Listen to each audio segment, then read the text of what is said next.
Hi friends, ದಿನದ ಎಲ್ಲ ಪ್ರಮುಖ ಸುದ್ದಿಯನ್ನು ನಿಮಗೆ ತಲುಪಿಸೋ ಮಸ್ತ್ ಮಗ ಚಾನೆಲ್ನ ಫುಲ್ ನ್ಯೂಸ್ಗೆ ಸ್ವಾಗತ. ನಾನು ಅಮರ್ ಪ್ರಸಾದ್.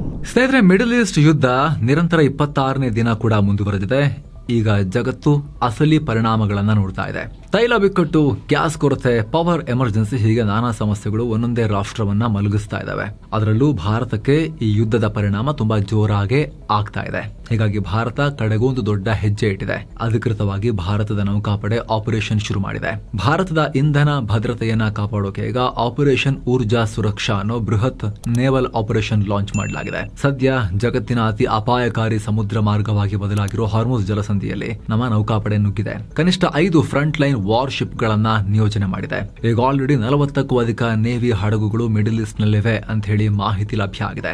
ಯುದ್ಧದ ನಡುವೆ ಸಿಲುಕಿರೋ ಭಾರತದ ಸರಕು ಹಡಗುಗಳನ್ನ ಸೇಫ್ ಆಗಿ ಕರ್ಕೊಂಡ್ಬರೋದು ಇದರ ಮೇನ್ ಉದ್ದೇಶ. ಸರ್ಕಾರ ಇದ್ರ ಬಗ್ಗೆ ಅಧಿಕೃತವಾಗಿ ಘೋಷಿಸಿಲ್ಲ, ಆದ್ರೆ ಈ ಕಾರ್ಯಾಚರಣೆ ರಹಸ್ಯವಾಗಿ ನಡೀತಾ ಇದೆ ಅಂತ ಹೇಳಿ ರಾಷ್ಟ್ರೀಯ ಮಾಧ್ಯಮಗಳು ರಿಪೋರ್ಟ್ ಮಾಡಿವೆ. ಸದ್ಯ LNG, LPG ಮತ್ತು ಕಚ್ಚಾ ತೈಲ ಹೊತ್ತಿರೋ 22 ಭಾರತೀಯ ಹಡಗುಗಳು ಹಾರ್ಮುಜ್ ಬಳಿ ಇವೆ. ಅವುಗಳಿಗೆ ನೌಕಾಪಡೆಯೇ ಎಸ್ಕಾರ್ಟ್ ಮಾಡಿ ಕರ್ಕೊಂಡ್ ಬರ್ತಾ ಇದೆ. ಈಗ ಆಲ್ರೆಡಿ ನೌಕಾಪಡೆಯ ಈ ಮಿಷನ್ ದೊಡ್ಡ ಸಕ್ಸಸ್ ಕಂಡಿದೆ.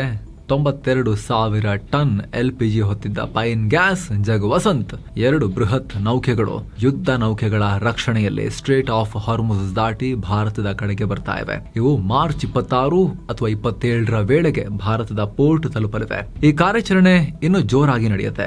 ಮಂಗಳವಾರವಷ್ಟೇ ರಕ್ಷಣಾ ಸಚಿವ ರಾಜನಾಥ್ ಸಿಂಗ್ ತುರ್ತು ಮೀಟಿಂಗ್ ನಡೆಸಿದ್ರು. CDS, ಭೂಸೇನೆ, ವಾಯುಸೇನೆ ಮತ್ತು ನೌಕಾಪಡೆಯ ಮುಖ್ಯಸ್ಥರೊಂದಿಗೆ ಮೀಟಿಂಗ್ ಮಾಡಿದ್ರು. ಸೇನೆಯ ತಯಾರಿ ಬಗ್ಗೆ ಇಲ್ಲಿ ಚರ್ಚೆ ಆಗಿದೆ ಅಂತ ಅಧಿಕಾರಿಗಳು ಹೇಳಿದ್ರು. ಅದರ ಬೆನ್ನಲ್ಲೇ ಈ ಮಾಹಿತಿ ಹೊರಬಿದ್ದಿದೆ. ವೆರಿ ವೆರಿ ಇಂಪಾರ್ಟೆಂಟ್ ಸ್ಟೆಪ್ ಇದು. 140 ಕೋಟಿ ಜನಸಂಖ್ಯೆ ಇರೋ ರಾಷ್ಟ್ರ ಇಂಧನ ಇಲ್ಲದೆ, ಅಡಿಗೆ ಮಾಡೋ ಗ್ಯಾಸ್ ಇಲ್ಲದೆ ಉಪವಾಸ ಸಾಯ್ಲಿಕ್ಕೆ ಆಗಲ್ವಲ್ಲ ಸ್ವಾಮಿ. ಅಳಿವುಳಿವಿನ ಪ್ರಶ್ನೆ. ನಮಗೆ ಅಡೆತಡೆ ಮಾಡಿದ್ರೆ ಸೇನೆ ನುಗ್ಗಿಸಿನಾದ್ರೂ ಕೂಡ ಕರ್ಕೊಂಡ್ ಬರ್ಲೇಬೇಕಾಗತ್ತೆ. ಹಂಗೂ ಯಾರು ನಮ್ಮ ಮೇಲೆ ದಾಳಿ ಮಾಡಿದ್ರೆ ನಮ್ಮ ಮೇಲೆ ಯುದ್ಧ ಮಾಡದಂಗೆ ಅಲ್ವಾ. ಈಗ ನಮ್ಮ ನೌಕಾಪಡೆಯಲ್ಲಿ ಹೋಯ್ತು, ನಮ್ಮ ಹಡಗುಗಳನ್ನ ಕರ್ಕೊಂಡ್ ಬರ್ತೀವಿ ಅಂತ ಬಂತು. ಇರಾನ್ನವರು ಇನ್ನೊಬ್ರು ಮಿಸೈಲ್ ಹೊಡೆದ್ರೆ ನಮಗೆ ನಮ್ಮೊಂದಿಗೆ ಯುದ್ಧಕ್ಕೆ ಬಂದಂಗ ಅವರು. ಭಾರತ ನೋಡಷ್ಟು ನೋಡಿ ಫೈನಲಿ ಈಗ ಈ ದೊಡ್ಡ ನಿರ್ಧಾರವನ್ನು ತಗೊಂಡಿದೆ. ನಮ್ಮ ಹಡಗುಗಳನ್ನ ಕರ್ಕೊಂಡ್ ಬರ್ತೀವಿ, ನಮಗೆ ಇಂಧನ ಬೇಕೇ ಬೇಕು, ನಮಗೆ ಸಪ್ಲೈಸ್ ಬೇಕೇ ಬೇಕು ಅಂತ. ಸೊ ಇದು ನಿರ್ಣಾಯಕ ಹೆಜ್ಜೆ ಆಗತ್ತೆ. ನೋಡ್ಬೇಕು ಇದಕ್ಕೆ. ಬಹುಶಃ ಇರಾನ್ ಜೊತೆಗೂ ಕೂಡ ಮಾತುಕತೆ ಆಗಿದೆ. ನಿರಂತರವಾಗಿ ನಾವು ಚರ್ಚೆ ಮಾಡ್ತಾ ಇದೀವಿ. ಅವ್ರಿಗೂ ಕೂಡ ಹೇಳಿಬಿಟ್ಟು ಇಲ್ಲ ನಮಗಿದು ಮಿತಿ ಮೀರ್ತಾ ಇದೆ ಅಂತ ಹೇಳಿಬಿಟ್ಟೆ ಭಾರತ ಈ ಹೆಜ್ಜೆಯನ್ನ ಇಟ್ಟಿರೋ ತರ ಕಾಣಿಸ್ತಾ ಇದೆ. ತುಂಬಾ ಸ್ವಾಗತಾರ್ಹ ಹೆಜ್ಜೆ. ಅಳದು ತೂಗಿ ಭಾರತ ಸರ್ಕಾರ ಇಟ್ಟಿರೋ ಹೆಜ್ಜೆ. ಇದಕ್ಕೆ ಸಕ್ಸಸ್ ಸಿಗಲಿ ಅಂತ ನಾವು ಕೂಡ ಆಶಿಸೋಣ. ಆದ್ರೆ ಸ್ನೇಹಿತರೆ, ಒಂದು ವಿಚಾರ, ಓಕೆ ನಮ್ಮ ಹಡಗುಗಳನ್ನ ಕರ್ಕೊಂಡ್ ಬರೋದು ಓಕೆ, ಆದ್ರೆ ಗಲ್ಫ್ನಲ್ಲಿರೋ ಆ ತೈಲಗಾರಗಳು, ಗ್ಯಾಸ್ ಸಂಗ್ರಹಾಗಾರಗಳು, ಉತ್ಪಾದನಾ ಘಟಕಗಳು, ಪ್ರೊಸೆಸಿಂಗ್ ಯೂನಿಟ್ಸ್, ಅಲ್ಲಿಗೆಲ್ಲ ಇರಾನ್ ಮಿಸೈಲ್ ಬಿಟ್ಟು ಡ್ಯಾಮೇಜ್ ಮಾಡ್ತಾ ಇದ್ರೆ ಅಲ್ಲಿ ಉತ್ಪತ್ತಿ ಆಗೋದು ಹೇಗೆ? ಅದನ್ನ ಆಮೇಲೆ ನಮ್ಮ ಹಡಗುಗಳಿಗೆ ತಂದು ಲೋಡ್ ಮಾಡೋದಾದ್ರೂ ಆಗಬೇಕಲ್ಲ. ಪ್ರೊಡ್ಯೂಸ್ ಆಗಬೇಕು, ಪ್ರೋಸೆಸ್ ಆಗಬೇಕು, ಮತ್ತೆ ನಮ್ಮ ಹಡಗುಗಳಿಗೆ ಲೋಡ್ ಆಗಬೇಕು. ಆ ಪ್ರೋಸೆಸ್ಗೆ ಇರಾನ್ ಅಡಚಣೆ ಮಾಡಿದ್ರೆ ಅಗೇನ್ ಚಾಲೆಂಜ್ ಇದ್ದೇ ಇರುತ್ತೆ. ಫುಲ್ ಮುಗಿಯಲ್ಲ ಇಲ್ಲಿಗೆ. ಆದರೆ ಇರಾನ್ ಸ್ವಲ್ಪ ದಾಳಿಗಳನ್ನು ಕಮ್ಮಿ ಮಾಡಿ ಅಲ್ಲಿ ಉತ್ಪಾದನೆ ಮತ್ತು ಪ್ರೊಸೆಸಿಂಗ್ ಆದರೆ, ಹಡಗುಗಳಿಗೆ ಲೋಡ್ ಆದರೆ ಅಲ್ಲಿಂದ ಈ ಕಡೆ ಕರ್ಕೊಂಡ್ ಬರೋಕೆ ನಮ್ಮ ನೇವಿ ಈಗ ಆಪರೇಷನ್ ಲಾಂಚ್ ಮಾಡಿದೆ ಅನ್ನೋದು ಈಗ ಸಿಗ್ತಿರುವಂತ ಮಾಹಿತಿ. ಇನ್ನೊಂದ್ ಕಡೆ ದೇಶದಲ್ಲಿ ತೈಲ ಮತ್ತು LPG ಕೊರತೆ ಇಲ್ಲ ಅಂತ ಕೇಂದ್ರ ಸರ್ಕಾರ ಮತ್ತೊಮ್ಮೆ ಸ್ಪಷ್ಟಪಡಿಸಿದೆ. Domestic pipe natural gas connection ಈಗ ಕೇಂದ್ರ ಸರ್ಕಾರದ ಮೊದಲ ಆದ್ಯತೆ. ಎಲ್ಲಾ ಕಡೆ 100% ಸಪ್ಲೈ ಮಾಡಲಾಗ್ತಾ ಇದೆ. ಸಾರಿಗೆಗೆ ಬಳಸೋ CNGಯನ್ನ ಕೂಡ 100% ಗ್ರಾಹಕರಿಗೆ ಲಭ್ಯವಾಗುವಂತೆ ಸರ್ಕಾರ ನೋಡ್ಕೊಳ್ತಾ ಇದೆ. ಪ್ಯಾನಿಕ್ ಆಗಬೇಡಿ, ಯಾವುದೇ ಕೊರತೆ ಇಲ್ಲ ಅಂತ ಪೆಟ್ರೋಲಿಯಂ ಮತ್ತು ನೈಸರ್ಗಿಕ ಅನಿಲ ಸಚಿವಾಲಯದ ಜಂಟಿ ಕಾರ್ಯದರ್ಶಿ ಸುಜಾತಾ ಶರ್ಮಾ ಮತ್ತೆ ಹೇಳಿದ್ದಾರೆ. ಇದರ ಜೊತೆಗೆ ಕೇಂದ್ರ ಸರ್ಕಾರ ತೈಲ ಬೆಲೆ ಏರಿಕೆಯಾಗಲ್ಲ ಅನ್ನೋ ಭರವಸೆ ಕೊಟ್ಟಿದೆ. ಇದು ಇಂಪಾರ್ಟೆಂಟ್. ಯಾಕಂದ್ರೆ ನಮಗಿಂತ ಚಿಕ್ಕ ರಾಷ್ಟ್ರಗಳಲ್ಲೇ, ಕಮ್ಮಿ ಪಾಪ್ಯುಲೇಷನ್ ರಾಷ್ಟ್ರಗಳಲ್ಲೂ ಕೂಡ ಫಿಲಿಪೈನ್ಸ್, ಪಾಕಿಸ್ತಾನ್, ಶ್ರೀಲಂಕಾ ದೊಡ್ಡ ಕ್ರೈಸಿಸ್ ಶುರುವಾಗಿ ಹೋಗಿದೆ. ಫಿಲಿಪೈನ್ಸ್ ನಲ್ಲಿ ಎನರ್ಜಿ ಎಮರ್ಜೆನ್ಸಿ ಘೋಷಿಸಲಾಗಿದೆ. ಪಾಕಿಸ್ತಾನ ಅಂತೂ ಎಲ್ಲಾ ಸರ್ವಿಸಸ್ ಎಲ್ಲ ಕಟ್ ಮಾಡಿದೆ. ದೊಡ್ಡ ಪ್ರಮಾಣದಲ್ಲಿ ತೈಲ ಬೆಲೆ 200 ರೂಪಾಯಿ ಏರಿಕೆ ಮಾಡಿದೆ. ಹಾಗೆ ಸರ್ಕಾರಿ ಉದ್ಯೋಗಿಗಳ ಅರ್ಧಕ್ಕರ್ಧ ಫ್ಯೂಲ್ ಸಪ್ಲೈನೇ ಕಟ್ ಮಾಡಿದೆ. ಸರ್ಕಾರಿ ವಾಹನಗಳಿಗೆ ಅರ್ಧ ಮನೇಲಿರಿ ಅಂತೆಲ್ಲ ಹೇಳಿದೆ. ಶ್ರೀಲಂಕಾದಲ್ಲೂ ಕೂಡ ಕ್ರೈಸಿಸ್ ಶುರು ಆಗಿ ಹೋಗಿದೆ. ಆದರೆ 145 ಕೋಟಿ ಪಾಪ್ಯುಲೇಷನ್ ಇರೋ ಭಾರತದಲ್ಲಿ ತೈಲ, ಗ್ಯಾಸ್ ಸಪ್ಲೈ ಮೇಂಟೈನ್ ಮಾಡೋದು ಸಣ್ಣ ವಿಚಾರ ಅಲ್ಲ. 25-26 ದಿನ ಕಳೆದಿದೆ. ಇಷ್ಟಾದ್ರೂ ಕೂಡ ನಮ್ಮ ದೇಶದಲ್ಲಿ ಸದ್ಯಕ್ಕೆ ಮೇಂಟೈನ್ ಆಗ್ತಾ ಇದೆ, ಸ್ಟಾಕ್ ಇದೆ. ಪೆಟ್ರೋಲ್, ಡೀಸೆಲ್ ಬೆಲೆ ಕೂಡ ಏರಿಕೆಯಾಗಿಲ್ಲ. ಪ್ರೀಮಿಯಂ ಪೆಟ್ರೋಲ್ದು ಮಾತ್ರ 2 ರೂಪಾಯಿ ಏರಿಕೆ ಆಗಿರೋದು. ಮುಂದೇನು ನಾವು ಏರಿಕೆ ಮಾಡಲ್ಲ, ಪ್ರಾಬ್ಲಮ್ ಇಲ್ಲ ಅಂತ ಸರ್ಕಾರ 26ನೇ ದಿನ ಕೂಡ ಭರವಸೆ ಕೊಟ್ಟಿರೋದು ದೊಡ್ಡ ಪಾಸಿಟಿವ್ ವಿಚಾರ. ಅಷ್ಟೇ ಅಲ್ಲ, ಭಾರತ ತೈಲ ಸರಬರಾಜಿಗೆ ಅನೇಕ ಪ್ಲಾನ್ಗಳನ್ನ ಮಾಡಿಕೊಂಡಿದೆ ಅನ್ನೋ ಮಾಹಿತಿ ಸಿಕ್ಕಿದೆ. ಈಗ ಕೇವಲ ಗಲ್ಫ್ ರಾಷ್ಟ್ರಗಳನ್ನೇ ನಂಬಿಕೊಂಡಿಲ್ಲ, ಬದಲಾಗಿ ಬೇರೆ ಬೇರೆ ರಾಷ್ಟ್ರಗಳಿಂದ, ಅದರಲ್ಲೂ ರಷ್ಯಾದಿಂದ ಕಮ್ಮಿ ಬೆಲೆಗೆ ತೈಲ ಖರೀದಿಯನ್ನ ಹೆಚ್ಚಿಸಿದೆ. ಇದರೊಂದಿಗೆ ನಮ್ಮ ತೈಲ ಕಂಪನಿಗಳು ಎಮರ್ಜೆನ್ಸಿ ಟೈಮ್ಗೆ ಅಂತಾನೆ ದೊಡ್ಡ ಮಟ್ಟದಲ್ಲಿ ತೈಲವನ್ನ ರಿಸರ್ವ್ ಮಾಡಿ ಇಟ್ಕೊಂಡಿದ್ದಾರೆ. ಅಲ್ಲದೆ ಆಯಿಲ್ ಕಂಪನಿಗಳು ಈಗ ಈ ನಷ್ಟವನ್ನ ಅವರಿಗೆ ಭರಿಸೋಕೆ ಹೇಳಲಾಗಿದೆ, ಜನರ ಮೇಲೆ ಹೊರೆ ಹಾಕ್ತಾ ಇಲ್ಲ. ಈ ಲಾಸ್ ಅನ್ನ ಮುಂದೆ ಆಯಿಲ್ ಪ್ರೈಸ್ ಡೌನ್ ಮಾಡಿದಾಗ ರೇಟ್ ಡೌನ್ ಮಾಡದೆ ಮ್ಯಾನೇಜ್ ಮಾಡ್ಕೊಳ್ಳೋಕೆ ಲೆಕ್ಕಾಚಾರವನ್ನ ಹಾಕಲಾಗಿದೆ. ಇನ್ನು ಸ್ನೇಹಿತರೆ, ಕಾಶಿ, ಅಯೋಧ್ಯೆ, ರಾಮ ಮಂದಿರ ಎಲ್ಲ ನೋಡ್ಕೊಂಡ್ ಬರ್ಬೋದು ನೀವು ಈ 7 Seins ಟೂರಿಸಂ ನ ಆಲ್ ಇನ್ಕ್ಲೂಸಿವ್ ಪ್ಯಾಕೇಜ್ ನಲ್ಲಿ. ಸೀನಿಯರ್ ಸಿಟಿಸನ್ಸ್ ಇದ್ರೆ ಅವರಿಗೆ ಸ್ಪೆಷಲ್ ಕೇರ್ ಕೂಡ ಇರುತ್ತೆ. ಆಸಕ್ತರು ಕಾಲ್ ಮಾಡಿ. ಅಷ್ಟು ಮಾತ್ರ ಅಲ್ಲ, ಕೇಂದ್ರ ಸರ್ಕಾರ ಇನ್ನೊಂದು ಹೆಜ್ಜೆ ಇಟ್ಟಿದೆ LPG ಸಿಲಿಂಡರ್ ಬಳಕೆದಾರರಿಗೆ ಸಂಬಂಧಪಟ್ಟಂತೆ. ನಿಮ್ಮ ಏರಿಯಾದಲ್ಲಿ ಪೈಪ್ಡ್ ನ್ಯಾಚುರಲ್ ಗ್ಯಾಸ್ ಕನೆಕ್ಷನ್ ಇದ್ರೆ, PNG ಇದ್ರೆ ನೀವು ಕಡ್ಡಾಯವಾಗಿ ಅದಕ್ಕೆ ಶಿಫ್ಟ್ ಆಗಲೇಬೇಕು ಅಂತ ಹೇಳಿದೆ. ಗ್ಯಾಸ್ ಕಂಪನಿಯಿಂದ ನಿಮಗೆ ನೋಟಿಸ್ ಬಂದ 3 ತಿಂಗಳ ಒಳಗಡೆ PNG ಕನೆಕ್ಷನ್ ತಗೋಬೇಕು. ಒಂದು ವೇಳೆ ನೀವು ಆ ಪೈಪ್ ಗ್ಯಾಸ್ ತಗೊಳ್ಳದೆ ಹೋದರೆ ನಿಮ್ಮ ಹಳೆ LPG ಸಿಲಿಂಡರ್ ಕನೆಕ್ಷನ್ ಅನ್ನ ಕಟ್ ಮಾಡಲಾಗುತ್ತೆ ಅಂತ ಸರ್ಕಾರ ಹೇಳಿದೆ. ಇರಾನ್ ಯುದ್ಧದಿಂದಾಗಿ LPG ಸಿಲಿಂಡರ್ ಪೂರೈಕೆಯಲ್ಲಿ ಭಾರಿ ಸಮಸ್ಯೆ ಆಗ್ತಿರೋದ್ರಿಂದ ಸರ್ಕಾರ ಈ ಕಠಿಣ ನಿರ್ಧಾರಕ್ಕೆ ಬಂದಿದೆ. ಈ ಹೊಸ ನಿಯಮದ ಪ್ರಕಾರ ಹೌಸಿಂಗ್ ಸೊಸೈಟಿ ಅಥವಾ ಅಪಾರ್ಟ್ಮೆಂಟ್ಗಳಲ್ಲಿ ಪೈಪ್ ಲೈನ್ ಹಾಕೋಕೆ ಅರ್ಜಿ ಹಾಕಿದ್ರೆ ಕೇವಲ 3 ದಿನದಲ್ಲಿ ಪರ್ಮಿಷನ್ ಕೊಡಲೇಬೇಕು. ಒಮ್ಮೆ ಪೈಪ್ ಲೈನ್ ರೆಡಿ ಆದ್ರೆ 48 ಗಂಟೆ ಒಳಗಡೆ ನಿಮಗೆ ಕನೆಕ್ಷನ್ ಸಿಗುತ್ತೆ. ಅನಿವಾರ್ಯ ಕಾರಣಗಳಿಂದ PNG ಕೊಡೋಕೆ ಸಾಧ್ಯ ಆಗದ ಜಾಗಗಳಲ್ಲಿ ಮಾತ್ರ ಸಿಲಿಂಡರ್ ಮುಂದುವರಿಯುತ್ತೆ. ಸಿಲಿಂಡರ್ ರಿಫಿಲ್ ಮಾಡೋ ತಲೆನೋವು ತಪ್ಪಿಸೋಕೆ ಮತ್ತು ಸಿಲಿಂಡರ್ ಕೊರತೆ ಇರೋ ಗ್ರಾಮೀಣ ಭಾಗಗಳಿಗೆ LPG ಸಪ್ಲೈ ಡೈವರ್ಟ್ ಮಾಡೋಕೆ ಸರ್ಕಾರ ಈ ಪ್ಲಾನ್ ಮಾಡ್ತಾ ಇದೆ.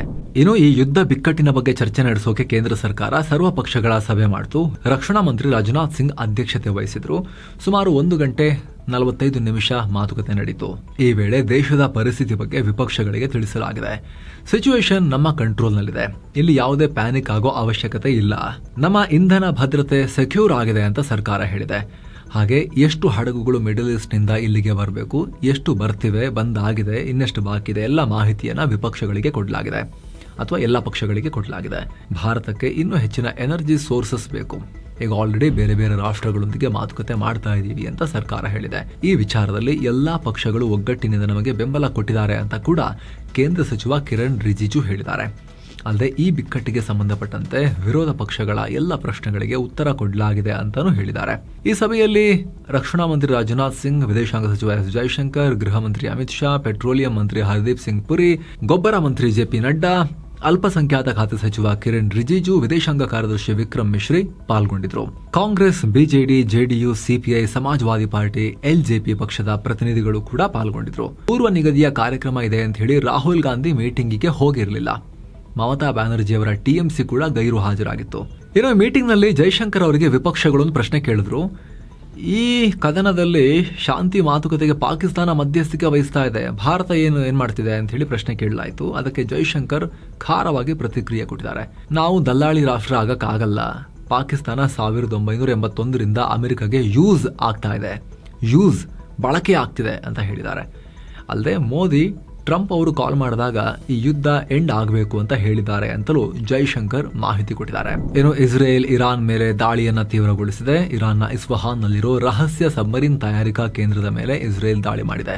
ಇಸ್ರೇಲ್ ನೌಕಾಪಡೆಯ ಗುಪ್ತಚರ ಮಾಹಿತಿಯ ಆಧಾರದ ಮೇಲೆ ಈ ಅಂಡರ್ ವಾಟರ್ ರಿಸರ್ಚ್ ಸೆಂಟರ್ ಅನ್ನ ನಾಶ ಮಾಡಿದ್ದೀವಿ ಅಂತ ಇಸ್ರೇಲ್ ಸೇನೆ ತಿಳಿಸಿದೆ. ಇದು ಇಡೀ ಇರಾನ್ ನಲ್ಲಿ ಸಬ್ಮರೀನ್ಗಳ ವಿನ್ಯಾಸ ಮತ್ತು ಅಭಿವೃದ್ಧಿ ಮಾಡೋ ಏಕೈಕ ಕೇಂದ್ರವಾಗಿತ್ತು. ಇಲ್ಲಿ ಯುದ್ಧ ನೌಕೆಗಳಿಗೆ ಬೇಕಾದ ಸಪೋರ್ಟ್ ಸಿಸ್ಟಮ್ ಅನ್ನ ಕೂಡ ರೆಡಿ ಮಾಡಲಾಗ್ತಾ ಇತ್ತು. ಈ ನಲ್ಲಿ ಇರಾನ್ ನೌಕಾಪಡೆಗೆ ಬೇಕಾದ ವಿವಿಧ ರೀತಿಯ ಡ್ರೋನ್ ಹಡಗುಗಳನ್ನ ಅಂದ್ರೆ ಅನ್ಮ್ಯಾನ್ಡ್ ವೆಸಲ್ಸ್ ಅನ್ನ ಕೂಡ ತಯಾರು ಮಾಡಲಾಗ್ತಾ ಇತ್ತು. ಇದನ್ನೀಗ ಹೊಡೆದು ಹಾಕಿದೀವಿ ಅಂತ ಇಸ್ರೇಲ್ ಸೇನೆ ಹೇಳಿದೆ. ಅಷ್ಟೇ ಅಲ್ಲ, ಇರಾನ್ ಮೇಲಿನ ದಾಳಿಯ ಭೀಕರತೆಯನ್ನ ಇಸ್ರೇಲೇ ಹೇಳಿದೆ. ಯುದ್ಧ ಶುರುವಾದಾಗಿನಿಂದ ಈವರೆಗೆ 15,000ಕ್ಕೂ ಅಧಿಕ ಸ್ಫೋಟಕಗಳನ್ನ ಇರಾನ್ ಮೇಲೆ ಸುರಿದಿದ್ದೀವಿ ಅಂತ ಇಸ್ರೇಲ್ ರಕ್ಷಣಾ ಸಚಿವ ಕಾರ್ಡ್ಸ್ ಹೇಳಿದ್ದಾರೆ. ಕಳೆದ ವರ್ಷ ನಡೆದ 12 ದಿನಗಳ ಸಂಘರ್ಷಕ್ಕೆ ಹೋಲಿಸಿದ್ರೆ ಬಾರಿ 4 ಪಟ್ಟು ಹೆಚ್ಚು ಸ್ಫೋಟಕಗಳನ್ನ ಬಳಸಲಾಗಿದೆ. ಹಾಗೆ ಇರಾನ್ ಮತ್ತು ಲೆಬನಾನ್ ನಲ್ಲಿ ಅಟ್ಯಾಕ್ ಮಾಡೋಕೆ ಹೊಸ ಟಾರ್ಗೆಟ್ಗಳ ಲಿಸ್ಟ್ಗೆ ಅಪ್ರೂವಲ್ ಕೊಡಲಾಗಿದೆ ಅಂತ ಹೇಳಿದ್ದಾರೆ. ಈ ಮೂಲಕ ಮುಂದಿನ ದಿನಗಳಲ್ಲಿ ಇನ್ನೂ ದೊಡ್ಡ ದಾಳಿಗಳು ಇರಾನ್ ಮೇಲೆ ಇಸ್ರೇಲ್ ಮಾಡುತ್ತೆ ಅನ್ನೋದನ್ನ ಇವರು ಹೇಳ್ತಾ ಇದ್ದಾರೆ. ಈ ಕಡೆ ಇರಾನ್ ಅಮೆರಿಕ ಮತ್ತು ಇಸ್ರೇಲ್ ಮೇಲೆ ಗಂಭೀರ ಆರೋಪ ಮಾಡಿದೆ. ಬಾಂಬ್ ದಾಳಿ ನಡೆದ ಜಾಗದಲ್ಲಿ ಅವಶೇಷಗಳನ್ನು ತೆರವುಗೊಳಿಸ್ತಾ ಇದ್ದ ರಕ್ಷಣಾ ತಂಡದ ಮೇಲೂ ಕೂಡ ದಾಳಿ ಮಾಡಲಾಗಿದೆ ಅಂತ ಹೇಳಿ ಇರಾನ್ನ ತಜ್ನಿಮ್ ನ್ಯೂಸ್ ರಿಪೋರ್ಟ್ ಮಾಡಿದೆ. ಮತ್ತೊಂದು ಕಡೆ ಗಲ್ಫ್ ರಾಷ್ಟ್ರಗಳ ಮೇಲೆ ಇರಾನ್ನ ದಾಳಿ ಕೂಡ ಕಂಟಿನ್ಯೂ ಆಗಿದೆ. ಮತ್ತೆ ಸೌದಿ ಮೇಲೆ ಇರಾನ್ ಡ್ರೋನ್ ಹಾರಿಸಿದೆ. ಸೌದಿಯ ಪೂರ್ವ ಪ್ರಾಂತ್ಯದಲ್ಲಿ ಹಾರಿ ಬಂದಿದ್ದ ಡ್ರೋನ್ ಅನ್ನ ಸೌದಿ ಇಂಟರ್ಸೆಪ್ಟ್ ಮಾಡಿದೆ. ಇತ್ತೀಚೆಗೆ ಯುನೈಟೆಡ್ ಅರಬ್ ಎಮಿರೇಟ್ಸ್ ಜೊತೆಗೆ ಸೌದಿಯನ್ನ ಕೂಡ ಇರಾನ್ ಹೆಚ್ಚು ಟಾರ್ಗೆಟ್ ಮಾಡಿಕೊಂಡಿದೆ. ಯುದ್ಧ ಮುಂದುವರಿಸಿ ಅಂತ ಟ್ರಂಪ್ಗೆ ಸೌದಿ ಯುವರಾಜ MBS ಪೀಡಿಸಿದ್ದಾರೆ, ಹೊಡಿರಿ ಇರಾನ್ಗೆ ಅಂತ ಹೇಳಿ ಆಗ್ರಹ ಮಾಡಿದ್ದಾರೆ ಅನ್ನೋ ಸುದ್ದಿ ಬಂದ ಬೆನ್ನಲ್ಲೇ ಹೌದಾ ಸೌದಿ, ಹೌದಾ ಸಲ್ಮಾನು ಅಂಥೇಳಿ ಆ ಕಡೆಗೂ ಕೂಡ ಮಿಸೈಲ್ ಇಡ್ತಾ ಇದೆ ಮತ್ತಷ್ಟು ಜಾಸ್ತಿ ಇರಾನ್. ಅಷ್ಟು ಮಾತ್ರ ಅಲ್ಲ, ಇರಾನ್ ಏನ್ ಮಾಡಿದೆ ಅಂದ್ರೆ ಅಮೆರಿಕದ ಬೃಹತ್ ಯುದ್ಧ ನೌಕೆ USS Abraham Lincoln aircraft carrier ಅದರ ಕಡೆಗೂ ಮಿಸೈಲ್ ಹಾರಿಸಿದೆ. ನಮ್ಮ ಖಾದರ್ ಕ್ಲಾಸ್ ಕ್ರೂಸ್ ಮಿಸೈಲ್ ನ ಹಾರಿಸಿದ್ದೇವೆ, ಇದರಿಂದ ಅಮೆರಿಕದ ದೊಡ್ಡ ಹಡಗು ತನ್ನ ಜಾಗವನ್ನ ಬದಲಾಯಿಸಿಕೊಂಡು ಹಿಂದಕ್ಕೆ ಓಡ್ತು ಅಂತ ಇರಾನ್ ಹೇಳಿದೆ. ಹಾಗೆ ಅಮೆರಿಕದ ಈ ಹಡಗುಗಳ ಓಡಾಟವನ್ನು ನಾವು ನಿರಂತರವಾಗಿ ಮಾನಿಟರ್ ಮಾಡ್ತಾ ಇದ್ದೀವಿ. ನಮ್ಮ ಕಣ್ಣು ಯಾವಾಗಲೂ ಅದರ ಮೇಲೆ ಇರುತ್ತೆ. ಒಂದು ವೇಳೆ ಈ ಹಡಗುಗಳು ನಮ್ಮ ರೇಂಜ್ ಒಳಗೆ ಎಂಟ್ರಿ ಕೊಟ್ರೆ ನಾವು ಖಂಡಿತ ಪವರ್ಫುಲ್ ತಿರುಗೇಟು ಕೊಡ್ತೀವಿ ಅಂತ ಇರಾನ್ನ ನೇವಿ ಚೀಫ್ ಹೇಳಿದ್ದಾರೆ. ಮತ್ತೊಂದು ಕಡೆ ಅಮೆರಿಕ ಮಾತುಕತೆ ಅಂತ ಹೇಳ್ತಲೇ ಮಿಡಲ್ ಈಸ್ಟ್ಗೆ ಬೃಹತ್ ಪಡೆಯನ್ನ ಕಳಿಸ್ತಾ ಇದೆ. 5,000 ಮರೈನ್ ಸಿಬ್ಬಂದಿ ಹಾಗೂ ಸಾವಿರಾರು ಪ್ಯಾರಾಟ್ರೂಪರ್ಸ್ ಅನ್ನ ಶಿಫ್ಟ್ ಮಾಡಲಾಗಿದೆ. ಇದಕ್ಕೆ ಇರಾನ್ ಸಂಸತ್ ಸ್ಪೀಕರ್ ಮೊಹಮ್ಮದ್ ಬಗೇರ್ ಕಾಲಿಬಾಫ್ ಕೂಡ ಅಮೆರಿಕಗೆ ವಾರ್ನಿಂಗ್ ಕೊಟ್ಟಿದ್ದಾರೆ. ಈ ಬಘೇರ್ ಅವ್ರನ್ನೇ ಮುಂದಿನ ಸುಪ್ರೀಂ ಲೀಡರ್ ಮಾಡೋಕೆ ಅಮೆರಿಕ ನೋಡ್ತಿದೆ ಅನ್ನೋ ಸುದ್ದಿ ಇತ್ತು. ಈಗ ಅವರೇ ಅಮೆರಿಕ ದುಸ್ಸಾಹಸ ಮಾಡಿದ್ರೆ ಚೆನ್ನಾಗಿರಲ್ಲ, ಈ ಭಾಗದಲ್ಲಿ ಸೇನೆ ನಿಯೋಜಿಸ್ತಾ ಇರೋದು ನಮ್ಮ ಗಮನಕ್ಕೆ ಬಂದಿದೆ, ನಿಮ್ಮ ಸೈನಿಕರು ಬಂದು ಈಗ ಹಾಳಾಗಿರೋದನ್ನ ಸರಿಪಡಿಸೋಕ್ಕಾಗಲ್ಲ, ಬದಲಾಗಿ ಅವರೆಲ್ಲ ಇಸ್ರೇಲ್ ಪ್ರಧಾನಿ ನೆತನ್ಯಾಹುರ ಭ್ರಮೆಗೆ ಸುಮ್ಮನೆ ಬಲಿಯಾಗ್ತಾರೆ ಅಷ್ಟೇ, ನಮ್ಮ ದೇಶವನ್ನ ಕಾಪಾಡ್ಕೊಳ್ಳೋಕೆ ನಮಗೆ ಕೆಪಾಸಿಟಿ ಇದೆ, ಅದನ್ನ ಟೆಸ್ಟ್ ಮಾಡಕ್ ನೀವು ಬರಬೇಡಿ ಅಂತ ಹೇಳಿದ್ದಾರೆ. ಈ ನಡುವೆ ಸ್ಪೇನ್ ಪ್ರಧಾನಿ ಪೆಡ್ರೋ ಸ್ಯಾಂಚೆಸ್ ಮತ್ತೆ ಇಸ್ರೇಲ್ ವಿರುದ್ಧ ಬಹಿರಂಗವಾಗಿ ಕಿಡಿಕಾರಿದ್ದಾರೆ. ಇಸ್ರೇಲ್ ಸೇನೆ ಗಾಜಾ ಪಟ್ಟಿಯಲ್ಲಿ ಎಂತ ವಿನಾಶ ಮಾಡಿತ್ತೋ ಈಗ ಅದೇ ಮಟ್ಟದ ನಾಶವನ್ನ ಲೆಬನಾನ್ನಲ್ಲಿ ಮಾಡೋಕೆ ಪ್ಲಾನ್ ಮಾಡಿದೆ ಅಂತ ಹೇಳಿದ್ದಾರೆ. ಅಷ್ಟೇ ಅಲ್ಲ, ಅಮೆರಿಕ ಮತ್ತು ಇಸ್ರೇಲ್ ಸೇರಿ ಇರಾನ್ ಮೇಲೆ ಯುದ್ಧ ಸಾರಿರೋದು 2003ರ ಇರಾಕ್ ಯುದ್ಧಕ್ಕಿಂತಲೂ ಭೀಕರ, ಇದು ಇಡೀ ಜಗತ್ತಿನ ಮೇಲೆ ಗಂಭೀರ ಪರಿಣಾಮ ಬೀರುತ್ತೆ ಅಂತ ಹೇಳಿ ಅವರು ಆತಂಕ ವ್ಯಕ್ತಪಡಿಸಿದ್ದಾರೆ. ಇರಾನ್ನಲ್ಲಿ ಯುದ್ಧ ಮಾಡ್ತೀವಿ ಅಂತ ಹೇಳಿ ಆಯತುಲ್ಲಾ ಖಾಮಿನೆಯನ್ನ ಹತ್ಯೆ ಮಾಡಿದ್ರು. ಈಗ ನೋಡಿದ್ರೆ ಅವ್ರಿಗಿಂತಲೂ ಕಠಿಣವಾಗಿರೋ ಸರ್ವಾಧಿಕಾರಿ ಮೊಜ್ತಬಾ ಖಾಮಿನೆ ಬಂದಿದ್ದಾರೆ. ಏನು ಪ್ರಯೋಜನಕ್ಕೆ ಬಂತು ಅಂತ ಹೇಳಿ ಅಮೆರಿಕವನ್ನ ಕ್ಲಾಸ್ ತಗೊಂಡಿದ್ದಾರೆ ಪೆಡ್ರೋ ಸ್ಯಾಂಚೆಸ್. ನ್ಯಾಟೋ ಮೆಂಬರ್ ಕಂಟ್ರಿ ಇದು ಸ್ಪೇನ್. ಏನೋ ಲೆಬನಾನ್ನ ಟೈರ್ ನಗರದಿಂದ ಹಿಜ್ಬುಲ್ಲಾ ಪಡೆಗಳು ಸುಮಾರು 120ಕ್ಕೂ ಅಧಿಕ ರಾಕೆಟ್ಗಳನ್ನು ಲಾಂಚ್ ಮಾಡಿದ್ದಾರೆ. ಅಷ್ಟೇ ಅಲ್ಲ, ಹಿಜ್ಬುಲ್ಲಾ ಸಾಮಾನ್ಯ ಜನರ ವಾಸಸ್ಥಳಗಳ ನಡುವೆ ರಾಕೆಟ್ ಲಾಂಚರ್ಗಳನ್ನು ನಿರ್ಮಾಣ ಮಾಡಿಕೊಂಡಿದೆ. ಅಮಾಯಕರನ್ನೇ ಹ್ಯೂಮನ್ ಶೀಲ್ಡ್ ಆಗಿ ಬಳಸ್ಕೊಳ್ತಾ ಇದೆ ಅಂತ ಇಸ್ರೇಲ್ ಆರೋಪಿಸಿದೆ. ಏನೋ ಇರಾನ್ನಲ್ಲಿ ಇಂಟರ್ನೆಟ್ ಕಟ್ ಆಗಿ ಇವತ್ತಿಗೆ 26 ದಿನ ಆಯಿತು. ಇದೇ ಟೈಮ್ನಲ್ಲಿ ಇರಾನ್ನ ಇಂಟೆಲಿಜೆನ್ಸ್ ಮಿನಿಸ್ಟ್ರಿ 39 ಜನರನ್ನ ಹಿಡಿದು ಹಾಕಿದೆ. ಇವರ ಹತ್ರ ಇದ್ದ ಸ್ಟಾರ್ಲಿಂಗ್ ಡಿವೈಸ್ಗಳು, ಭಾರಿ ಶಸ್ತ್ರಾಸ್ತ್ರಗಳು ಮತ್ತು ಮದ್ದುಗುಂಡುಗಳನ್ನು ವಶಕ್ಕೆ ಪಡೆಯಲಾಗಿದೆ. ಈ ನಡುವೆ ಭಾರತದ ವಿದೇಶಾಂಗ ಸಚಿವ ಎಸ್ ಜೈಶಂಕರ್ ಅವರು ಅಮೆರಿಕದ ಅಂಡರ್ ಸೆಕ್ರೆಟರಿ ಆಫ್ ವಾರ್ ಆಗಿರೋ ಎಲ್ಬ್ರಿಡ್ಸ್ ಕೋಲ್ಬಿ ಅವರನ್ನ ದಿಲ್ಲಿಯಲ್ಲಿ ಮೀಟ್ ಆಗಿದ್ದಾರೆ. ಮಿಡಲ್ ಈಸ್ಟ್ ಬೆಳವಣಿಗೆಗಳ ಬಗ್ಗೆ ಚರ್ಚೆ ಮಾಡಿದ್ದಾರೆ. ಏನೋ ಯುದ್ಧಗ್ರಸ್ತ ಇರಾನ್ ಜನರಿಗೆ ಹೆಲ್ಪ್ ಮಾಡ್ತೀವಿ ಅಂತ ಕಾಶ್ಮೀರದಲ್ಲಿ ದೇಣಿಗೆ ಸಂಗ್ರಹ ಮಾಡಲಾಗಿತ್ತು. ಭಾರತದಲ್ಲಿ ಕೋಟ್ಯಂತರ ರೂಪಾಯಿ ದುಡ್ಡು ಕಲೆಕ್ಟ್ ಆಗಿ ಹೋಗಿತ್ತು. ಅದಕ್ಕೆ ಭಾರತದಲ್ಲಿರೋ ಇರಾನ್ ರಾಯಭಾರ ಕಚೇರಿ thank you Kashmir, thank you India ಅಂತ ಹೇಳಿ ಧನ್ಯವಾದದ ಪೋಸ್ಟ್ ಹಾಕಿತ್ತು. ಆದ್ರೀಗ ಆ ಪೋಸ್ಟ್ ಡಿಲೀಟ್ ಆಗಿದೆ. ಇದಕ್ಕೆ ಪಾಕಿಸ್ತಾನ ಕಾರಣ ಅಂತ ಹೇಳಲಾಗ್ತಿದೆ. ಇರಾನ್ ಎಂಬಸಿಯ ಈ ಪೋಸ್ಟ್ ಪಾಕಿಸ್ತಾನಿಗಳಿಗೆ ಉರಿ ಹಚ್ಚಿತ್ತು. ಕಾಶ್ಮೀರ ಭಾರತದ ಭಾಗ ಅಲ್ಲ, ಅದು ವಿವಾದಿತ ಪ್ರದೇಶ, ಹೀಗಾಗಿ ನೀವು ಥ್ಯಾಂಕ್ ಯು ಇಂಡಿಯಾ ಅಂತ ಹೇಳಬಾರ್ದಾಗಿತ್ತು ಅಂತ ಪಾಕಿಸ್ತಾನಿಗಳು ಗಲಾಟೆ ಮಾಡಿ ಅವರ ವಿದೇಶಾಂಗ ಇಲಾಖೆಯನ್ನು ಟ್ಯಾಗ್ ಮಾಡಿ ಕ್ಯಾಂಪೇನ್ ಮಾಡಿದರು. ಇದರ ಬೆನ್ನಲ್ಲೇ ಇರಾನ್ ತಕ್ಷಣ ಪೋಸ್ಟನ್ನು ಡಿಲೀಟ್ ಮಾಡಿದೆ. ಆಮೇಲೆ ಅದೇ ವಿಡಿಯೋವನ್ನು ಮತ್ತೆ ಹೊಸದಾಗಿ ಪೋಸ್ಟ್ ಮಾಡಿದೆ. ಆದರೆ ಈ ಬಾರಿ ಆ ಪೋಸ್ಟ್ನಲ್ಲಿ ಇಂಡಿಯಾ ಮತ್ತು ಕಾಶ್ಮೀರ್ ಅನ್ನೋ 2 ಪದಗಳನ್ನು ಎರಡನ್ನೂ ಕೂಡ ಕಂಪ್ಲೀಟ್ ಆಗಿ ತೆಗೆದು ಹಾಕಿದ್ದಾರೆ. ಕೇವಲ ನಿಮ್ಮ ಸಹಾಯವನ್ನು ಯಾವತ್ತೂ ಮರೆಯಲ್ಲ ಅಂತಷ್ಟೇ ಬರ್ಕೊಂಡಿದ್ದಾರೆ. ಇರಾನ್ನ ಈ ಡಬಲ್ ಸ್ಟ್ಯಾಂಡರ್ಡ್ಗೆ ಈಗ ಭಾರತೀಯರು ಆಕ್ರೋಶ ವ್ಯಕ್ತಪಡಿಸಿದ್ದಾರೆ.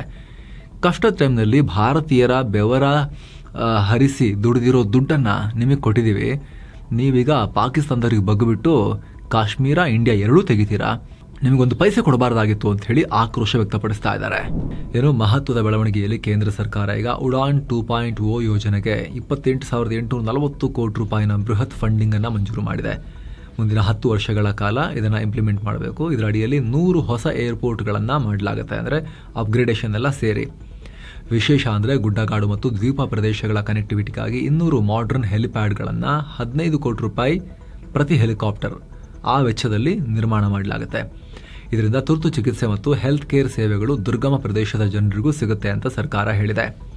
ಈ ಯೋಜನೆಯಲ್ಲಿ ಮೇಕ್ ಇನ್ ಇಂಡಿಯಾಗೆ ಹೆಚ್ಚಿನ ಒತ್ತು ಕೊಡಲಾಗಿದ್ದು, ಸ್ವದೇಶಿ ವಿಮಾನ ಮತ್ತು ಹೆಲಿಕಾಪ್ಟರ್ಗಳ ಖರೀದಿಗೆ 400 ಕೋಟಿ ರೂಪಾಯಿ ಮೀಸಲಿಡಲಾಗಿದೆ. ಸಣ್ಣ ನಗರಗಳಲ್ಲಿ ವಿಮಾನ ಹಾರಾಟ ನಡೆಸುವ ಕಂಪನಿಗಳಿಗೆ ಲಾಸ್ ಆಗಬಾರ್ದು ಅನ್ನೋ ಕಾರಣಕ್ಕೆ ಸರ್ಕಾರವೇ 10,043 ಕೋಟಿ ರೂಪಾಯಿ ಸಬ್ಸಿಡಿಯನ್ನು ಕೊಡುತ್ತೆ. 2016ರಲ್ಲಿ ಶುರುವಾದ ಈ ಯೋಜನೆಯಿಂದ 1.62 ಕೋಟಿಗೂ ಅಧಿಕ ಜನ ವಿಮಾನದಲ್ಲಿ ಪ್ರಯಾಣ ಮಾಡಿದ್ದು, ಈಗಿನ ಹೊಸ ಪ್ಲಾನ್ನಿಂದ ಟೈರ್ 2 ಮತ್ತು ಟೈರ್ 3 ನಗರಗಳ ಜನರಿಗೂ ವಿಮಾನ ಪ್ರಯಾಣ ಇನ್ನು ಅಗ್ಗ ಆಗತ್ತೆ ಅಂತ ಸರ್ಕಾರ ಹೇಳಿದೆ. ಏನೋ ವಿಧಾನಸಭೆಯಲ್ಲಿ ಸಿಎಂ ಸಿದ್ದರಾಮಯ್ಯ ಅವರು ಆಡಿರೋ ಮಾತು ಎಲ್ಲ ಕಡೆ ಚರ್ಚೆಯಾಗ್ತಿದೆ. ಬಜೆಟ್ ಚರ್ಚೆ ವೇಳೆ ವಿರೋಧ ಪಕ್ಷಗಳು ಸಿದ್ದರಾಮಯ್ಯರ ಕುರ್ಚಿ ವಿಚಾರವಾಗಿ ಕಾಲೆಳಿತಾ ಇದ್ವು. ಈ ವೇಳೆ ಹೈಕಮಾಂಡ್ ಹೇಳೋವರೆಗೂ ನಾನೇ ಸಿಎಂ ಅಂತ ಸಿದ್ದರಾಮಯ್ಯ ಹೇಳಿದ್ದಾರೆ. ಅಷ್ಟೇ ಅಲ್ಲ, ಅಶೋಕ್ ಅವರಿಗೂ ಸಿಎಂ ಆಗೋ ಆಸೆ ಇದೆ, ಆದರೆ ವಿಜೇಂದ್ರ ಅದಕ್ಕೆ ಬಿಡೋದಿಲ್ಲ. ಆದರೆ ಅಶೋಕ್, ಅರವಿಂದ್ ಬೆಲ್ಲದ್ ಯಾರೇ ಸಿಎಂ ಆದರೂ ನನಗೆ ಸಂತೋಷ ಅಂತ ಹೇಳಿದ್ದಾರೆ. ಇದಕ್ಕೆ ವಿಪಕ್ಷಗಳು DK ಸಿಎಂ ಆದರೆ ಸಂತೋಷ ಇಲ್ವಾ ಅಂತ ಕೇಳಿದರು. ಸಿಎಂ ಅದಕ್ಕೆ ಉತ್ತರ ಕೊಡಲಿಲ್ಲ. ಆದರೂ BJPಯವರು ಬಿಡಲಿಲ್ಲ. ಒಂದೇ ಒಂದು ಸಲ DK ಸಿಎಂ ಆಗಲಿ ಅಂತ ಹೇಳಿಬಿಡಿ ನೋಡೋಣ ಹಾಗಾದರೆ ಅಂದರು. ಇಷ್ಟಾದರೂ ಸಿಎಂ ಮನಸ್ಸು ಮಾಡಲೇ ಇಲ್ಲ. ಯಾಕೆ MB ಪಾಟೀಲ್ ಆಗಬಾರ್ದಾ, ಮುನಿಯಪ್ಪ ಆಗಬಾರ್ದಾ, ದಿನೇಶ್ ಗುಂಡೂರಾವ್ ಆಗಬಾರ್ದಾ? ಎಲ್ರಿಗೂ ಆಸೆ ಇದೆ, ಅವಕಾಶ ಬೇಕಲ್ವಾ ಅಂಥೇಳಿ DK ಆಗಲಿ ಅವಕಾಶ ಸಿಕ್ಕರೆ ಅಂತ ಹೇಳಿದೇನೆ ಮಾತನ್ನ ಮುಗಿಸಿದ್ದಾರೆ. ಬಜೆಟ್ ಅಧಿವೇಶನದ ನಂತರ DK ಸಿಎಂ ಆಗ್ಬೋದನ್ನೋ ಮಾತಿತ್ತಲ್ಲ, ಈಗ ಸಿಎಂ ಈ ಹೇಳಿಕೆ ನೋಡ್ತಾ ಇದ್ರೆ ನನ್ನ ಕುರ್ಚಿ ಹೋದ್ರೂ ಪರವಾಗಿಲ್ಲ, DKನ ಆಗಕ್ಕೆ ಬಿಡಲ್ಲ ನಾನಿರೋ ತನಕ ಅಂತ ಹೇಳಿ ಸಿದ್ದರಾಮಯ್ಯ ಅವರು ಹಲ್ಲು ಕಚ್ಚದಂಗೆ ಕಾಣಿಸ್ತಾ ಇದೆ. ಏನೋ ಹಾವೇರಿ ಜಿಲ್ಲೆಯ ರಾಣೆಬೆನ್ನೂರು ತಾಲೂಕಿನ ಬಸಲಿಕಟ್ಟಿ ತಾಂಡಾದ ಬಳಿ 3200 ವರ್ಷಗಳ ಹಿಂದಿನ ಆದಿ ಮಾನವರ ಸಮಾಧಿಗಳು ಪತ್ತೆಯಾಗಿವೆ. ಇತಿಹಾಸ ಸಂಶೋಧಕ ಪ್ರಮೋದ್ ನಲವಾಗಲು ಈ ಅಪರೂಪದ ಜಾಗವನ್ನ ಪತ್ತೆ ಹಚ್ಚಿದ್ದಾರೆ. ಇಲ್ಲಿ ಸಿಕ್ಕಿರೋ ಕುರುಹುಗಳು ಮೆಗಾಲಿಥಿಕ್ ಅಂದ್ರೆ ಸುಮಾರು 4 ರಿಂದ 5 ಸಾವಿರ ವರ್ಷಗಳ ಹಿಂದಿನ ಸಂಸ್ಕೃತಿಗೆ ಸೇರುವೆ ಅಂತ ಹೇಳಲಾಗ್ತಿದೆ. ಈ ಪ್ರದೇಶದಲ್ಲಿ ವಿಚಿತ್ರವಾದ ಕಲ್ಲಿನ ಕೆತ್ತನೆಗಳು ಪತ್ತೆಯಾಗಿದ್ದು ಸಾವಿರಾರು ವರ್ಷಗಳ ಹಿಂದೆ ಇಲ್ಲಿ ಪ್ರಾಚೀನ ಮಾನವರು ವಾಸವಾಗಿದ್ರು ಅನ್ನೋದಕ್ಕೆ ಇದು ಸಾಕ್ಷ್ಯ. ಈ ಜಾಗದಲ್ಲಿ ಇನ್ನೂ ಹೆಚ್ಚಿನ ಉತ್ಖನನ ಆಗಬೇಕು ಅನ್ನೋ ಆಗ್ರಹ ಕೇಳಿಬಂದಿದೆ. ಏನೋ ಮಹತ್ವದ ಬೆಳವಣಿಗೆಯಲ್ಲಿ ವಂದೇ ಮಾತರಂ ಕಡ್ಡಾಯ ವಿರೋಧಿಸಿ ಸಲ್ಲಿಕೆಯಾಗಿದ್ದ ಅರ್ಜಿಯನ್ನ ಸುಪ್ರೀಂ ಕೋರ್ಟ್ ವಜಾಗೊಳಿಸಿದೆ. ಕೆಲ ವಾರಗಳ ಹಿಂದೆ ಕೇಂದ್ರ ಗೃಹ ಸಚಿವಾಲಯ ಸರ್ಕಾರಿ ಕಾರ್ಯಕ್ರಮಗಳಲ್ಲಿ ವಂದೇ ಮಾತರಂ ಹಾಡೋದು ಕಡ್ಡಾಯ ಅಂತ ಸುತ್ತೋಲೆ ಹೊರಡಿಸಿತ್ತು. ಇದನ್ನು ಪ್ರಶ್ನಿಸಿ ಮೊಹಮ್ಮದ್ ಸಯೀದ್ ನೂರಿ ಅನ್ನೋರು ಸುಪ್ರೀಂ ಕೋರ್ಟ್ ಮೆಟ್ಟಿಲೇರಿದ್ರು. ಇದರಲ್ಲಿ ಹಿಂದೂ ದೇವತೆಗಳ ಸ್ತುತಿ ಇದೆ, ನಮ್ಮ ಧಾರ್ಮಿಕ ಹಕ್ಕಿಗೆ ಧಕ್ಕೆ ಬರುತ್ತೆ ಅಂತ ವಾದ ಮಾಡಿದ್ರು. ಈಗ ಚೀಫ್ ಜಸ್ಟಿಸ್ ಸೂರ್ಯಕಾಂತ್ ನೇತೃತ್ವದ 3 ಸದಸ್ಯ ಪೀಠ ಕೇಂದ್ರದ ಈ ಸುತ್ತೋಲೆ ಕೇವಲ ಒಂದು ಸಲಹೆ ಮಾತ್ರ, ಇದು ಎಲ್ರಿಗೂ ಕಡ್ಡಾಯ ಅಲ್ಲ ಅಂತ ಸ್ಪಷ್ಟಪಡಿಸಿದೆ. ಜೊತೆಗೆ ಒಂದೇ ಮಾತರಂ ಹಾಡದೇ ಇದ್ರೆ ಯಾವುದೇ ಕ್ರಿಮಿನಲ್ ಕೇಸ್ ಹಾಕಲ್ಲ, ಪೆನಾಲ್ಟಿ ಅಥವಾ ಶಿಕ್ಷೆ ಕೊಡಲ್ಲ. ಹೀಗಿದ್ದಾಗ ಸುಮ್ಮನೆ ತಾರತಮ್ಯ ಆಗುತ್ತೆ ಅನ್ನೋ ಕಾಲ್ಪನಿಕ ಭಯದ ಮೇಲೆ ಈ ರೀತಿ ಅರ್ಜಿ ಹಾಕೋದು ಸರಿಯಲ್ಲ ಅಂತ ಹೇಳಿದೆ. ಅರ್ಜಿದಾರರ ಪರವಾಗಿ ವಾದ ಮಾಡಿದ ವಕೀಲರು ಇದನ್ನು ಕಡ್ಡಾಯ ಮಾಡದೆ ಹೋದ್ರೂ ಕೂಡ ಜನರಲ್ಲಿ ಮಾನಸಿಕ ಒತ್ತಡ ಕ್ರಿಯೇಟ್ ಮಾಡ್ದಂಗಾಗತ್ತೆ, ಹಾಡಲೇಬೇಕು ಅಂತ. ನಮಗೆ ದೇಶದ ಎಲ್ಲ ಧರ್ಮಗಳ ಮೇಲೂ ಕೂಡ ಗೌರವ ಇದೆ, ಆದರೆ ಎಲ್ಲರೂ ಹಾಡಲೇಬೇಕು ಅಂತ ಒತ್ತಾಯ ಮಾಡಿದ್ರೆ ಕಷ್ಟ ಆಗುತ್ತೆ ಅಂತ ಹೇಳಿದ್ದಾರೆ. ಏನೋ ರಾಜ್ಯದ ಪಬ್ ಬಾರ್ಗಳಲ್ಲಿ ಮುಂದೆ ಅಪ್ರಾಪ್ತರಿಗೆ ಮದ್ಯ ಕೊಡುವ ಹಾಗಿಲ್ಲ ಅಂತ ಕರ್ನಾಟಕ ಹೈಕೋರ್ಟ್ ಕಟ್ಟುನಿಟ್ಟಿನ ಆದೇಶ ಹೊರಡಿಸಿದೆ. ಅಲ್ಲದೆ ಪ್ರತಿ ಪಬ್ ಮತ್ತು ಬಾರ್ಗಳ ಮುಂದೆ ಅಪ್ರಾಪ್ತರಿಗೆ ಮದ್ಯ ನಿಷೇಧ ಅಂತ ಬೋರ್ಡ್ ಹಾಕೋದನ್ನ ಕೋರ್ಟ್ ಈಗ ಕಡ್ಡಾಯ ಮಾಡಿದೆ.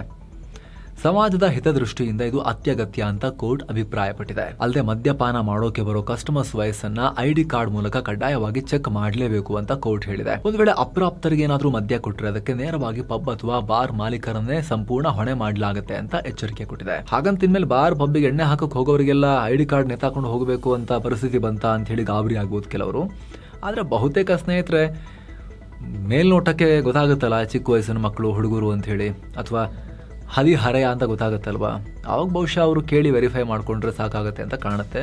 ನೋಡ್ಬೇಕು ಇದಕ್ಕೆ ಸಂಬಂಧಪಟ್ಟಂತೆ ಸ್ಪಷ್ಟ ರೂಪುರೇಷೆ ಏನು ಹೊರಗೆ ಬರುತ್ತೆ ಅಂತ ಹೇಳಿ. ಇನ್ನು ರಿಯಲ್ ಎಸ್ಟೇಟ್ ಉದ್ಯಮಿ CJ ರಾಯ್ ಅವರ ದುರಂತ ಅಂತ್ಯದ ಕೇಸ್ಗೆ ಟ್ವಿಸ್ಟ್ ಸಿಕ್ಕಿದೆ. ಈ ಪ್ರಕರಣದ ತನಿಖೆ ಮಾಡ್ತಿರೋ SITಗೆ ರಾಯ್ ಅವರು ಖ್ಯಾತ ನಟಿಯೊಬ್ಬರ ಹನಿ ಟ್ರ್ಯಾಪ್ ಕೆಡ್ಡಾಗೆ ಬಿದ್ದಿದ್ರು.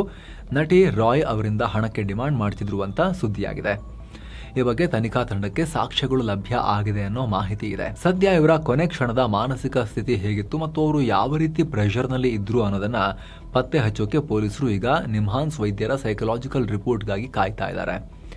ಈ ರಿಪೋರ್ಟ್ ಕೈ ಸೇರಿದ ಮೇಲೆ ಪ್ರಕರಣದ ಅಸಲಿ ಸತ್ಯ ಹೊರಬೀಳೋ ನಿರೀಕ್ಷೆ ಇದೆ. ಇನ್ನು ಮೋದಿ ಈ ವರ್ಷ ರಷ್ಯಾ ಪ್ರವಾಸವನ್ನ ಕೈಗೊಳ್ತಾರೆ, ಈ ವರ್ಷವೇ ಹೋಗ್ತಾರೆ ಅನ್ನೋ ಮಾಹಿತಿ ಇದೆ. ಇದಕ್ಕೆ ಮೋದಿ ಅವರಿಗೆ ಸ್ವಾಗತ ಅಂತ ರಷ್ಯಾ ವಿದೇಶಾಂಗ ಸಚಿವ ಸೆರ್ಗಿ ಲೋವ್ರೋವ್ ಹೇಳಿದ್ದಾರೆ.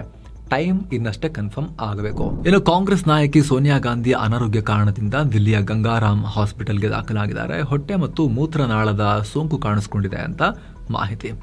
ಅವರ ಆರೋಗ್ಯ ಸ್ಥಿರವಾಗಿದೆ, ಅಬ್ಸರ್ವೇಷನ್ ನಲ್ಲಿ ಇಡಲಾಗಿದೆ ಅಂತ ಚಿಕಿತ್ಸೆ ಕೊಡ್ತಿರೋ ವೈದ್ಯರು ಹೇಳಿದ್ದಾರೆ. 80 ವರ್ಷ ಏಜ್ ಆಗಿದೆ ಸೋನಿಯಾ ಗಾಂಧಿ ಅವರಿಗೆ.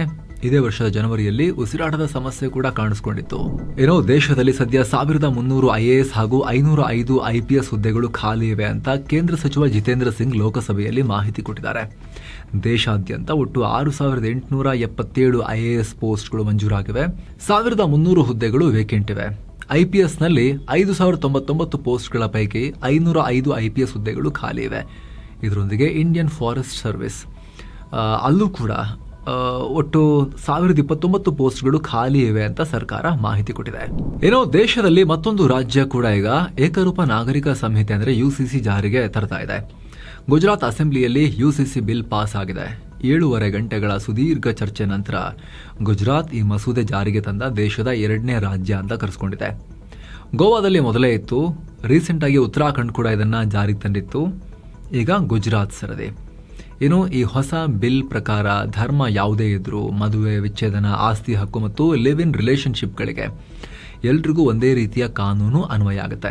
ಇದು ರಾಜ್ಯದ ಮಹಿಳೆಯರ ಹಕ್ಕುಗಳನ್ನು ರಕ್ಷಿಸುವ ಮತ್ತು ಸಮಾನತೆ ತರುವ ಐತಿಹಾಸಿಕ ಹೆಜ್ಜೆ ಅಂತ ಗುಜರಾತ್ ಸಿಎಂ ಭೂಪೇಂದ್ರ ಪಟೇಲ್ ಹೇಳಿದ್ದಾರೆ. ಸ್ನೇಹಿತರೆ, ಗುಜರಾತ್ನಲ್ಲಿ 2011 ಜನಗಣತಿ ಪ್ರಕಾರ ಧರ್ಮಾಧಾರಿತ ಜನಸಂಖ್ಯೆಯ ಈ data Hindu 88.5%, Muslim 9.5%, Jain 1%, Christian 0.5%, Sikh 0.1%, Buddhist 0.05% ಇದ್ದಾರೆ. ಇನ್ನು ಭಾರತದ ಷೇರುಪೇಟೆ ಇವತ್ತು ಕೂಡ ಚೆನ್ನಾಗಿತ್ತು, ಗ್ರೀನ್ನಲ್ಲಿ. ದಿನದ ವಹಿವಾಟಿನ ಅಂತ್ಯಕ್ಕೆ ಸೆನ್ಸೆಕ್ಸ್ 1205 ಪಾಯಿಂಟ್ಸ್ ಅಥವಾ 1.63% ಜಂಪ್ ಆಯಿತು, 75,273ಕ್ಕೆ ರೀಚ್ ಆಯಿತು.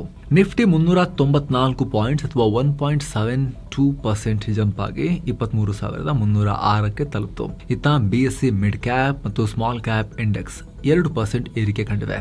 ಹೂಡಿಕೆದಾರರು 8 ಲಕ್ಷ ಕೋಟಿ ರೂಪಾಯಿನಷ್ಟು ಗೇನ್ ಮಾಡಿಕೊಂಡಿದ್ದಾರೆ. ಟ್ರಂಪ್ ಇರಾನ್ ಜೊತೆಗಿನ ಸಂಧಾನಕ್ಕೆ 15 ಅಂಶಗಳ ಪ್ರಸ್ತಾವನೆ ಮುಂದಿಟ್ಟಿದ್ದಾರೆ. ಮಾತುಕತೆ ಚೆನ್ನಾಗಿ ಆಗ್ತಿದೆ ಅನ್ನೋ ಸುದ್ದಿ ಬಂತು.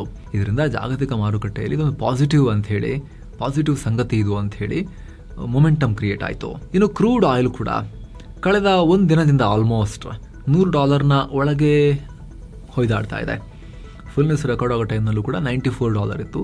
ತೀರಾ $100 ಮೇಲೆ ಜಾಸ್ತಿ ಕಾಣಿಸ್ತಾ ಇಲ್ಲ, 90s ಜಾಸ್ತಿ ಕಾಣಿಸ್ತಾ ಇದೆ. ಇದು ಕೂಡ ಒಂದು ಸಮಾಧಾನದ ಸಂಗತಿ. ಹಾಗೆ ಅಮೆರಿಕದ ಬಾಂಡ್ ಯೀಲ್ಡ್ ಮತ್ತು ಡಾಲರ್ ಮೌಲ್ಯ ಕೂಡ ಕುಸಿತ ಕಂಡಿದೆ. ಹೀಗಾಗಿ ಮಾರ್ಕೆಟ್ ನಿರಂತರ 2ನೇ ಸೆಷನ್ನಲ್ಲೂ ಕೂಡ ಮೇಲೇಳ್ತು.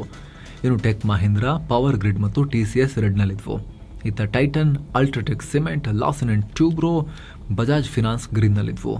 ಡಾಲರ್ ಮುಂದೆ ರೂಪಾಯಿ ಮೌಲ್ಯ 29 ಪೈಸೆ ಇಳಿಕೆಯಾಗಿ $94.05 ಆಗಿದೆ. ಇನ್ನು ಚಿನ್ನ ಮತ್ತು ಬೆಳ್ಳಿ ಬೆಲೆ ವಿಚಾರಕ್ಕೆ ಬಂದರೆ 24 ಕ್ಯಾರೆಟ್ನ 10 ಗ್ರಾಂ ಚಿನ್ನದ ಬೆಲೆಯಲ್ಲಿ $5,785 ಸಡನ್ ಜಂಪ್ ಆಗಿ $1,46,205 ಆಗಿದೆ.